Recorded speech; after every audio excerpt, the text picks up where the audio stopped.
खुशामदीद। हम पढ़ने लगे हैं सबक नंबर 16, हमारा वतन। पाकिस्तान हमारा वतन है। अल्लाह ताला ने ये अजीम नेमत हमें बख्शी है। इसके परचम का हरा रंग मुसलमानों और सफ़ेद रंग गैर मुस्लिमों को ज़ाहिर करता है। हमारे मुल्क के 4 सूबे हैं, सिंध, पंजाब, बलूचिस्तान और खैबर पख्तूनख्वा। गिलगित बल्तिस्तान और कश्मीर भी हमारे मुल्क के खूबसूरत तरीन हिस्से हैं। पाकिस्तान के पहाड़, दरिया, जंगल, मैदान और झीलें सब भी बहुत खूबसूरत हैं। दुनिया का दूसरा बुलंद तरीन पहाड़ केटू पाकिस्तान में है। पाकिस्तान में वाक़या झील सैफुल मुलूक का शुमार दुनिया की हसीन तरीन झीलों में होता है। इसकी वादियाँ मसलन सवात, कलाम, नरान और मलके कोहसार मरी अपनी खूबसूरती की मिसाल नहीं रखती।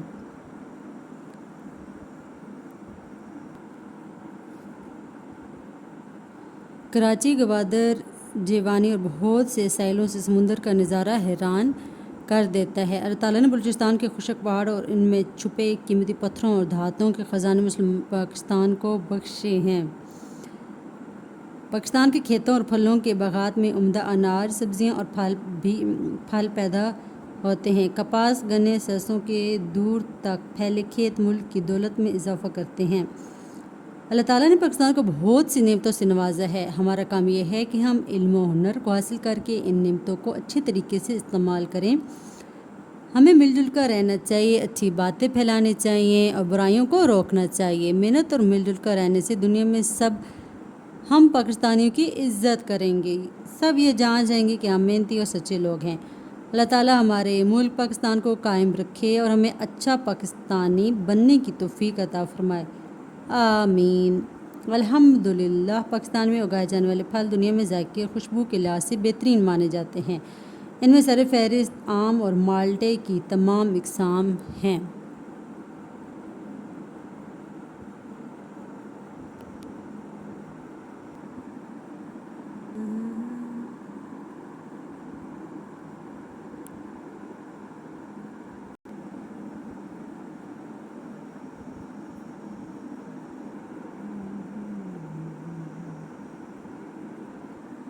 सबक नंबर 17, गर्मी की छुट्टियाँ।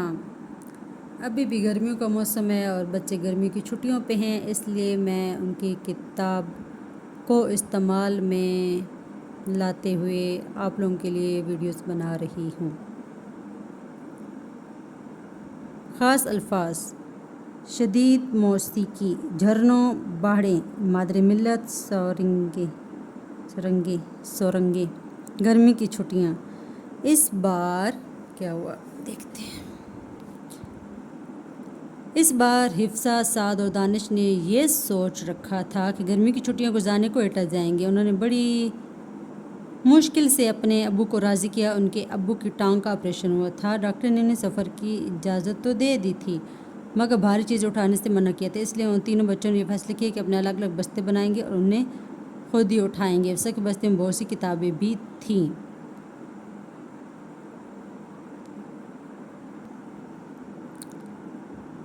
अतवार की शाम को सब लोग बस में सवार हुए। बस अपने वक्त पर चली। रास्ते में कई पहाड़ आए। थोड़ी देर में रात हो गई। अंधेरे में सफ़र का मज़ा ही नहीं आ रहा था। ना तो बाहर कुछ नज़र आ रहा था और ना सो सकते थे, क्योंकि बस में लगाई गई मौसीकी का शोर सोने नहीं दे रहा था।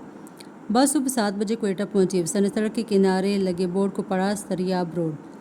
बस रुकी तो सब मुसाफिर उतर गए। वो सब टैक्सी करके होटल पहुंचे, जहां उनके अब्बू ने कमरा लिया। सब ने कुछ देर आराम किया। दोपहर को सब बाहर निकले। उफ, इतनी शदीद गर्मी से अच्छा मौसम तो कराची में था। उन्होंने सोचा। अब्बू ने एक आदमी से पूछा, लियाकत बाज़ार कहाँ है? उस आदमी ने हंसकर कहा, आप लियाकत बाज़ार में ही खड़े हैं। सब शर्मिंदगी से दूसरे को देखकर हंस दिए। अब्बू ने ज़ियारत जाने के लिए गाड़ी वाले से बात की। उसने अगले दिन सुबह आने का वादा किया।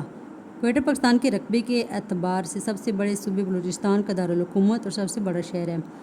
ये चारों तरफ से पहाड़ों में घिरा एक प्याली की तरह दिखाई देता है। मैं आज तक क्वेटा नहीं गई। अगले दिन सब ज़ियारत की सैर को रवाना हो गए। गर्मी बहुत थी, इसलिए जगह जगह गाड़ी रोककर झरनों से मुँह हाथ धोए और पानी पिया। रास्ते भर वो आलू बुखारे और सेब के बाग देखकर हैरान हुए और खुश भी।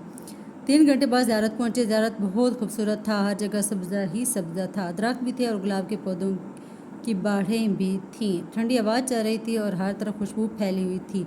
دوپہر ہوئی تو انہوں نے ایک ہوٹل میں کھانا کھایا۔ کھانے کے دوران ہی آسمان پر کالے بادل چھا گیا اور گرج چمک کے ساتھ بارش شروع ہو گئی۔ سب بہت خوش ہوئے۔ کھانے کے بعد سعد اور دانش کرکٹ کھیلنے چلے گئے۔ حفصہ اپنی امی کے ساتھ ٹہلنے لگی۔ کچھ اور بچے بھی ان کے ساتھ کھیلنے آ گئے۔ وہ لوگ بلوچی زبان بول رہے تھے، ان کی زبان انہیں سمجھ میں نہیں آ رہی تھی، مگر پھر بھی ان سے دوستی ہو گئی۔ شام کو سب قائد اعظم رحمۃ اللہ علیہ کی رہائش گاہ دیکھنے گئے۔ وہاں پہلی بار انہوں نے اخروٹ کے درخت دیکھے اور بہت حیران ہوئے۔ وہاں کے ملازم نے قائد اعظم رحمۃ اللہ علیہ کی وہ خوابگاہ کھول کر دکھائی جہاں انہوں نے بیماری کے دن گزارے تھے۔ ساتھ ہی ان کے ڈاکٹر اور مادر ملت محترمہ فاطمہ جناح رحمۃ اللہ علیہ کے کمرے بھی تھے۔ یہ ہر چیز بہت سنبھال کر رکھی گئی تھی۔ پھر سب ریسٹ ہاؤس واپس آ گئے۔ رات کو سب نے بستر میں بیٹھ کر خشک میوے کھائے۔ دوسرے دن بھی گھومنے گئے۔ 4 دن بعد ٹرین کے ذریعے کراچی واپس آئے۔ ٹرین کا سفر بس سے بہت بہتر تھا۔ راستے میں بہت ساری سرنگیں آئیں جنہیں وہ گنتے رہے۔ کراچی پہنچ کر انہوں نے سب گھر والوں کو سفر کا حال سنایا اور ساتھ ہی چیری اور خشک میوے بھی دیے۔ اس کے ساتھ اختتام ہوتا ہے کوئٹہ کے سفر کا۔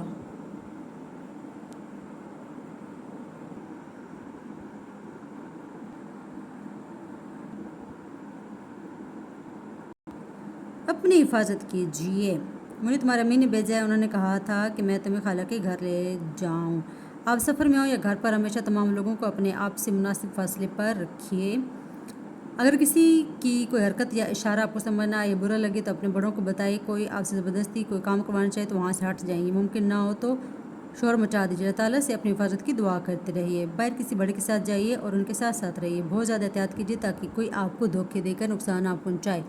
یہ لو چاکلیٹ کھا لو، آج میری بیٹی کی سالگرہ ہے۔ یہاں لکھا ہوا ہے۔ سبق نمبر 18۔ آؤ آؤ سیر کو جائیں، اس گرمی میں کون سیر کو جائے۔ خاص الفاظ: می ہنسی بنسی، رنگ جمانا، راہ تکنا، رنگ برنگے میٹھے بول۔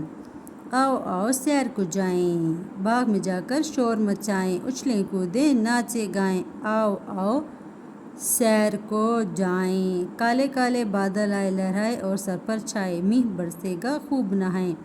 آؤ آؤ سیر کو جائیں۔ کشتیاں لے کر کچھ کاغذ کی، کوئی بڑی اور کوئی چھوٹی، ایک کے پیچھے ایک بہائیں۔ آؤ آؤ سیر کو جائیں۔